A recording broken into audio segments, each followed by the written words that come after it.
ನಮ್ಮ ಕರುನಾಡಿನಲ್ಲೇ ಹಲವಾರು ಮಹಾಪುರುಷರನ್ನ, ಸಿದ್ಧಿ ಪುರುಷರನ್ನ, ಅವಧೂತರನ್ನ ನಾವು ಕಂಡಿದ್ದೇವೆ. ಇಂತಹ ಸಿದ್ಧಿ ಪುರುಷರು ನಾಡಿನ ಒಳಿತಿಗಾಗಿ, ದೇಶದ ಒಳಿತಿಗಾಗಿ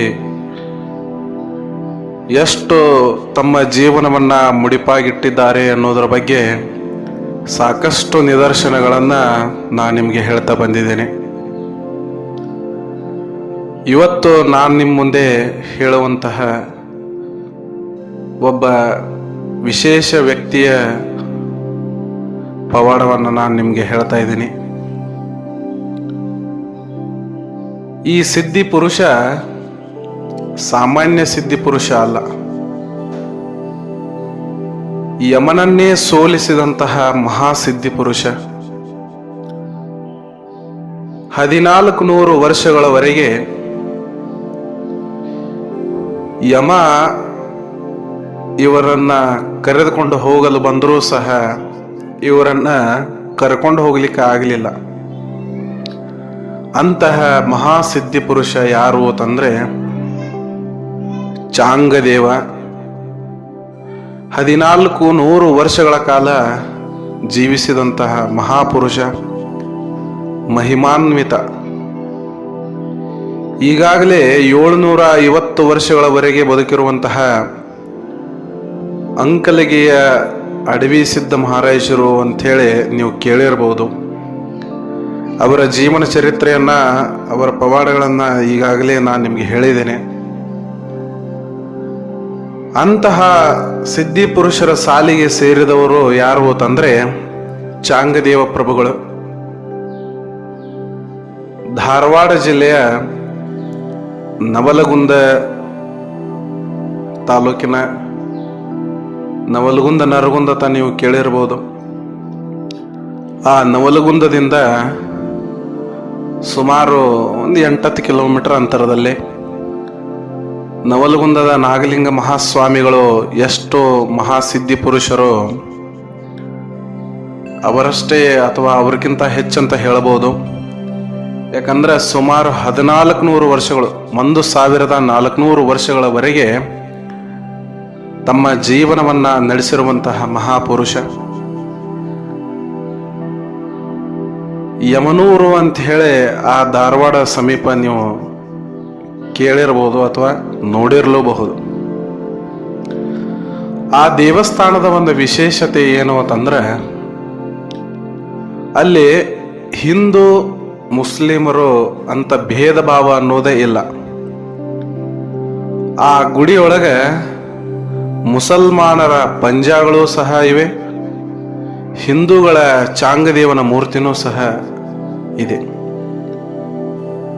ಚಾಂಗದೇವ ಮಹಾರಾಜರು ಅವರ ವಾಹನ ಯಾವುದು ಅಂತಂದ್ರೆ ಹುಲಿ.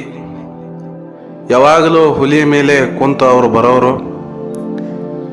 ಕೈಯೊಳಗೆ ನಾಗ ಸರ್ಪವನ್ನ ಚಾವಟಿಯನ್ನಾಗಿ ಮಾಡಿಕೊಂಡಿರುವಂಥವರು. ಯಾವಾಗ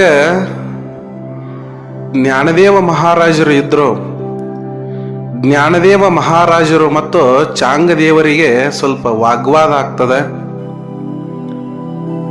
ಅವಾಗ ಚಾಂಗದೇವರು ಜ್ಞಾನದೇವ ಮಹಾರಾಜರಿಗೆ ಹೇಳ್ತಾರ, ನನ್ನ ಜೊತೆ ನೀನು ವಾಗ್ವಾದ ಕೇಳಿ ನೋಡೋಣ ಅವಾಗ ಅಂತ ಹೇಳಿ, ಯಾರು ಗೆಲ್ತಾರ ಅಂತ ಹೇಳಿ. ಚಾಂಗದೇವರ ಆಹ್ವಾನಕ್ಕೆ ಅಪ್ಪಣೆಯನ್ನ ಕೊಟ್ಟು ಜ್ಞಾನದೇವರು ಅತಿ ಚಿಕ್ಕ ವಯಸ್ಸವ್ರದ್ದು 2 ಜನ ತಮ್ಮಂದಿರು ಮತ್ತು ಒಬ್ಬಳು ತಂಗಿಯನ್ನ ಕರ್ಕೊಂಡು ಅವಾಗ ಚಾಂಗದೇವರ ಸಮೀಪ ಹೋಗಬೇಕಾಗಿತ್ತು. ಒಂದು ಗೋಡೆ, ಅವ್ರದ್ದು ಚಿಕ್ಕ ಮನೆ, ಹಳೆ ಮನೆ ಇತ್ತು. ಆ ಒಂದು ಮುರುಕಲ ಗೋಡೆ ಇತ್ತು. ಆ ಗೋಡೆಯ ಮೇಲೆ 4 ಜನ ಕೂಡ್ತಾರೆ. ಜ್ಞಾನದೇವ ಮಹಾರಾಜರು ಒಂದು ಕಟ್ಟಿಗೆಯನ್ನ ತಗೊಂಡು ಆ ಗೋಡೆಗೆ ಬಡದು ಹೊರಡಿನ ಅಂತ ಹೇಳಿ ಅಪ್ಪಣೆಯನ್ನ ಕೊಟ್ಟರು. ಅವಾಗ ಆ ಗೋಡೆ ಆಕಾಶದ ಎತ್ತರಕ್ಕೆ ಹಾರಿ ವಾಹನವಾಗ್ತದೆ ಜ್ಞಾನದೇವ ಮಹಾರಾಜರಿಗೆ. ಬಹಳ ಅವರು ಅಪ್ರತಿಮ ಜ್ಞಾನಿಗಳು ಜ್ಞಾನದೇವ ಮಹಾರಾಜರು. ಆಕಾಶದ ಮಾರ್ಗವಾಗಿ ಜ್ಞಾನದೇವ ಮಹಾರಾಜರು ಮತ್ತು ಅವರ ಇಬ್ಬರು ತಮ್ಮರು ಮತ್ತು ಒಬ್ಬಳು ತಂಗಿ ಆ ಗೋಡೆಯ ಮೇಲೆ ಕುಂತು ಹೋಗೋ ಸಂದರ್ಭದೊಳಗೆ ಚಾಂಗದೇವ ಮಹಾರಾಜರು ಕೆಳಗ ಹುಲಿಯ ಮೇಲೆ ಕುಂತು ಬಂದು ಆಕಾಶದ ಎತ್ತರಕ್ಕೆ ಮುಖ ಮಾಡಿ ಅವರನ್ನು ನೋಡಿದರು. ಎಷ್ಟು ಸೊಕ್ಕಿರಬಾರ್ದು ನಿನಗ, ಹಿರಿಯ ಇದ್ದವ ನಾ ಇಲ್ಲಿ ತಳಗ ಕುಂತನಿ, ಗ್ವಾಡಿ ಮ್ಯಾಗ ಕುಂತನಿ, ಚಿಕ್ಕ ಬಾಲಕ ಮ್ಯಾಗಿದ್ದಿ ಅಂದ್ರೆ ಎಷ್ಟು ಸೊಕ್ಕಿರ್ಬೇಕಂತ ಹೇಳಿ ಚಾಂಗದೇವ ಮಹಾರಾಜರು ಜ್ಞಾನದೇವರಿಗಂದ್ರು. ನಿನ್ನ ಸೊಕ್ಕನ್ನು ನಾನು ಇಲ್ಲೇ ಅಡಗಿಸ್ತೀನಿ ಅಂಥೇಳಿ ಚಾಟಿಯನ್ನು ಮಾಡಿಕೊಂಡಿರುವಂತಹ ನಾಗ ಸರ್ಪವನ್ನ ಜ್ಞಾನದೇವರಿಗೆ ಬಿಸಾಕಿ ಬಿಟ್ಟರು. ಹೋಗಿ ಅವನ ಕಚ್ಚಿ ಬಾ ಅಂತ ಹೇಳಿ ನಾಗ ಸರ್ಪ ಹೋಗಿ ಜ್ಞಾನದೇವ ಮಹಾರಾಜರ ಕೊರಳಲ್ಲಿ ಮಾಲೆಯಾಗಿ ಪರಿವರ್ತನೆ ಆಗ್ತದೆ. ಅಂತಹ ಅಪ್ರತಿಮ ಜ್ಞಾನದೇವ ಮಹಾರಾಜರು. ಚಾಂಗದೇವ ಮಹಾರಾಜರ ಸೊಕ್ಕನ್ನ ಜ್ಞಾನದೇವ ಮಹಾರಾಜರು ಮುರಿತಾರೆ. ಚಾಂಗದೇವ ಮಹಾರಾಜರು ಅವರು ಅಪ್ರತಿಮ ಜ್ಞಾನಿಗಳು, ಪವಾಡ ಪುರುಷರು, ಸಿದ್ಧಿ ಪುರುಷರು. ಯಮನನ್ನೇ ಸೋಲಿಸಿದವರು. ಸ್ವಲ್ಪ ಒಂದು ಚಿನ್ನದ ಸೂಜಿ ಆದ್ರೂ ಆ ಸೂಜಿಯ ಆ ತೂತಿನೊಳಗೆ ಸ್ವಲ್ಪ ಕಚರ ಸಿಕ್ಕಿತ್ತಂದ್ರ, ಹೊಲಸು ಸಿಕ್ಕಿತ್ತಂದ್ರ ದಾರವನ್ನು ಹೆಂಗೆ ಪೋಣಿಸ್ಲಾಕ ತ್ರಾಸ ಆಗ್ತದೋ ಹಂಗ ಜ್ಞಾನಿಗೂ ಒಂದು ಸ್ವಲ್ಪ ಅಹಂಕಾರ ಬಂತು ಅಂತಂದ್ರೆ ಜ್ಞಾನವನ್ನು ಸಂಪೂರ್ಣವಾಗಿ ಅದು ಹರಣ ಮಾಡ್ತತಿ ಅಂಥೇಳಿ ಜ್ಞಾನದೇವ ಮಹಾರಾಜರು ಚಾಂಗದೇವ ಮಹಾರಾಜರಿಗೆ ಅದನ್ನು ಮನವರಿಕೆ ಮಾಡಿದರು. ಚಾಂಗದೇವರು ನನ್ನ ತಪ್ಪಾಯಿತು ಜ್ಞಾನದೇವ ಮಹಾರಾಜರು ಅಂಥೇಳಿ ವಾಗ್ವಾದದೊಳಗೆ ಅವರು ಇಳಿದು ಅಪಾರವಾದ ಜ್ಞಾನವನ್ನೆಲ್ಲ ಜ್ಞಾನದೇವ ಮಹಾರಾಜರಿಂದ ಪಡ್ಕೊಂಡ್ರು.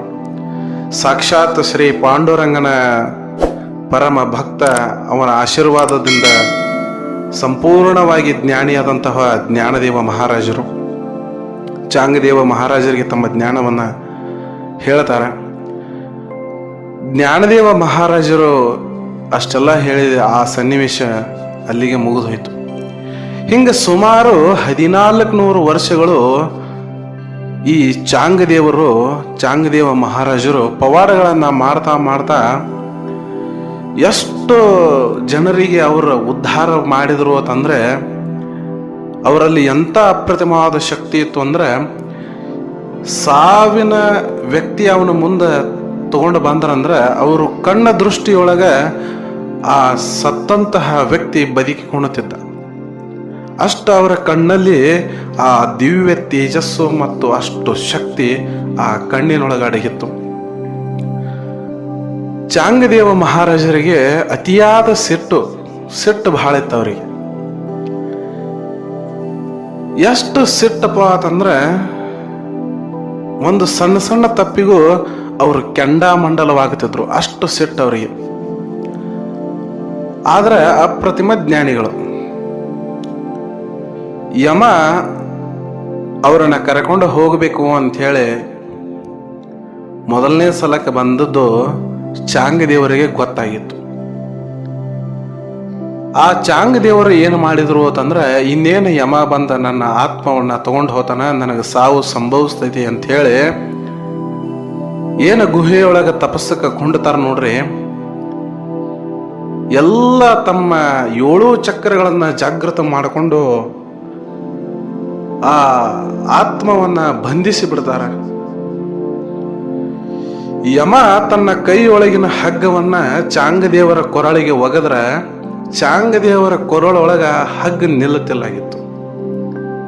ಎಷ್ಟ ಹಗ್ಗ ಕಟ್ಟಿ ಚಾಂಗದೇವರ ಆತ್ಮವನ್ನು ಜಗ್ಗಬೇಕು ಅಂತ ಹೇಳಿ ಯಮ ಪ್ರಯತ್ನ ಪಡ್ತಿದ್ದ, ಆದ್ರೆ ಹಗ್ಗ ಅಷ್ಟ ಬರ್ತಿತ್ತು, ಆತ್ಮ ಅಲ್ಲೇ ಉಳಿತಿತ್ತು. ಹಿಂಗಿರುವಾಗ ಚಾಂಗದೇವರು ಯಮ ಯಾವಾಗ ಬರ್ತಾನ ಆ ಟೈಮ್ದಾಗ ಸಿದ್ಧಿಗೆ ಕೂತ್ ಬಿಡೋರು. ಹಿಂಗ ಯಮ 1 ಸರ ಬಂದ, 2 ಸರ ಬಂದ, 3 ಸರ ಬಂದ, ಪ್ರತಿ 100 ವರ್ಷಗೊಮ್ಮೆ ಯಮ ಬರಾವಣೆ.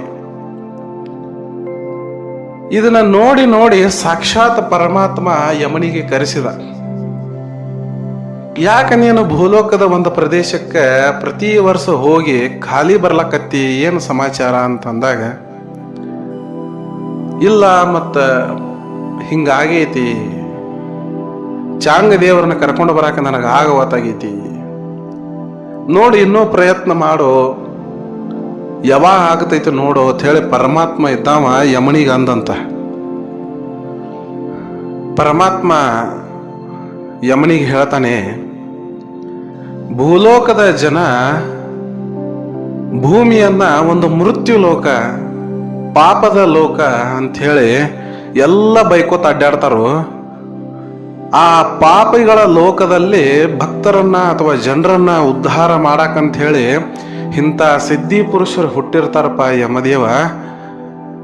ಇಂಥ ಸಿದ್ಧಿ ಪುರುಷರನ್ನ ನೀನು ನಿನ್ನ ಹಗ್ಗದಿಂದ ಬಂಧಿಸಲು ಅಸಾಧ್ಯ.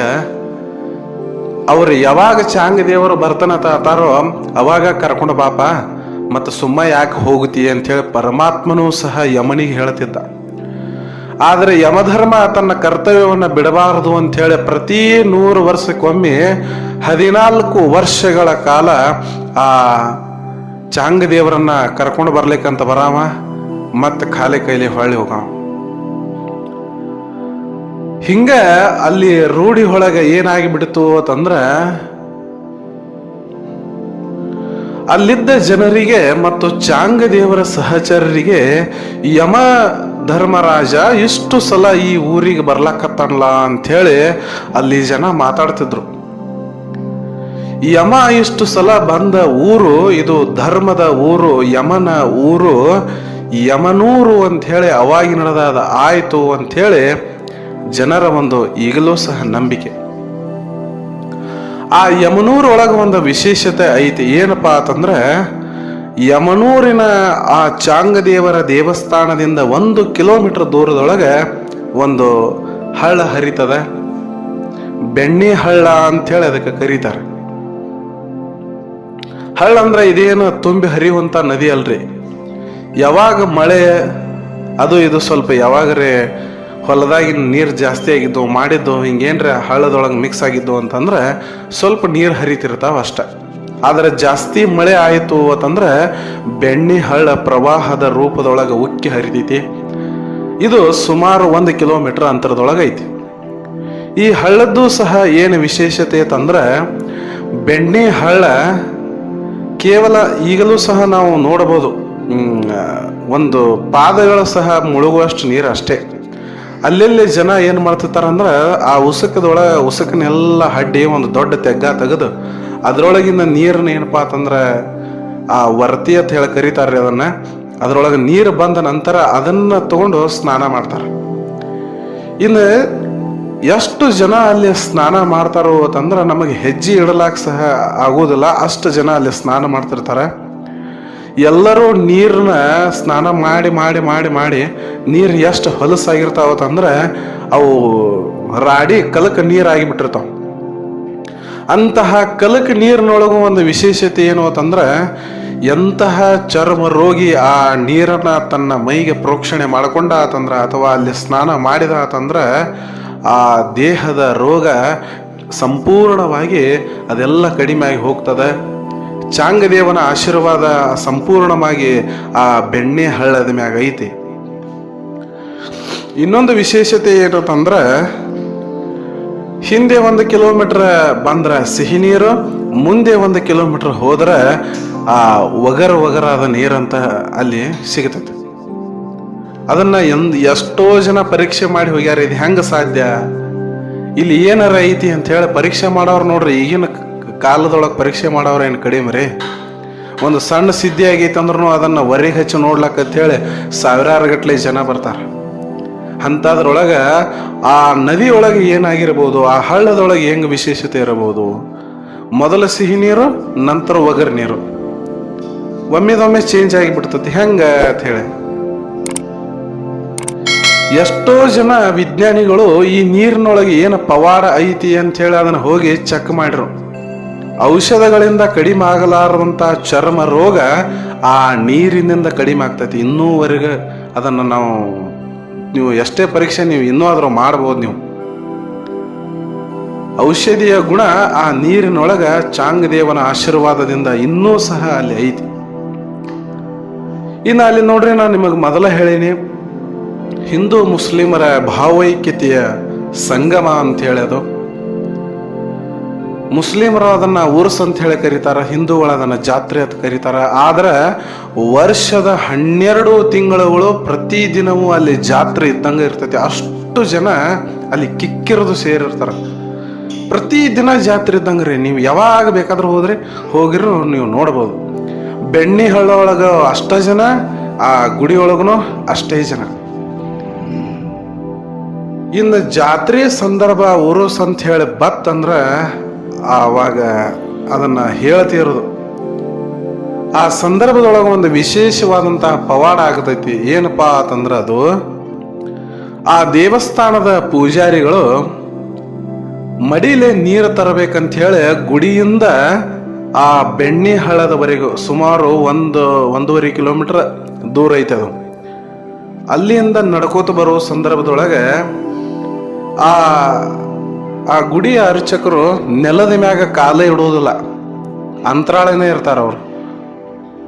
ಇದು ನಿಮಗೆ ವಿಚಿತ್ರ ಅನಿಸ್ಬೋದು, ಅಂತರಾಳೆ ಅಂದ್ರೆ ಹೆಂಗ್ರಿ ಅಂತ ಹೇಳಿ. ಅಂದ್ರ ಅಲ್ಲಿ ಭಕ್ತರು ಏನು ಮಾಡ್ತಾರಂದ್ರ ಗುಡಿಯಿಂದ ಬೆಣ್ಣಿ ಹಳ್ಳದವರೆಗೂ ಸಾಲಂಗಿ ದೀಡು ನಮಸ್ಕಾರ ಹಾಕಿ ಮಲ್ಕೊಂಡು ಬಿಟ್ಟಿರ್ತಾರ ರೋಡ್ ಮ್ಯಾಗ. ಇನ್ನೂವರೆಗೂ ಸಹ ನೀವು ನೋಡ್ಬೋದು.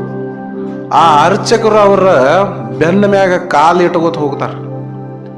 ವಿಚಾರ ಮಾಡ್ರಿ ನೀವು, ಕಿಲೋಮೀಟರ್ ಗಟ್ಲೆ ಜನ ಅಲ್ಲಿ ಮಲ್ಕೋತಾರಂದ್ರ ಅಲ್ಲಿ ಶಕ್ತಿ ಐತಿ ಅಂತಿರೋ ಇಲ್ಲತ್ತೀರಿ ನೀವ ಹೇಳ್ರಿ. ಇಂತಹ ಶಕ್ತಿ ಸ್ಥಳ ನಮ್ಮ ಕರ್ನಾಟಕದೊಳಗ ಧಾರವಾಡದ ಹತ್ತಿಕ, ನವಲಗುಂದದ ಹತ್ತಿಕ ಐತಿ ಅಂತಂದ್ರ ನಾವೆಂತಹ ಸಿದ್ಧಿ ಪುರುಷರು ಆ ಆಶೀರ್ವಾದದೊಳಗೆ ನಾವು ಅದೀವು. ನಮ್ಮದೆಂತ ದೈವ ಅಂಥೇಳಿ ನಮಗ ಒಮ್ಮೆ ಮನಸ್ಬೇಕು.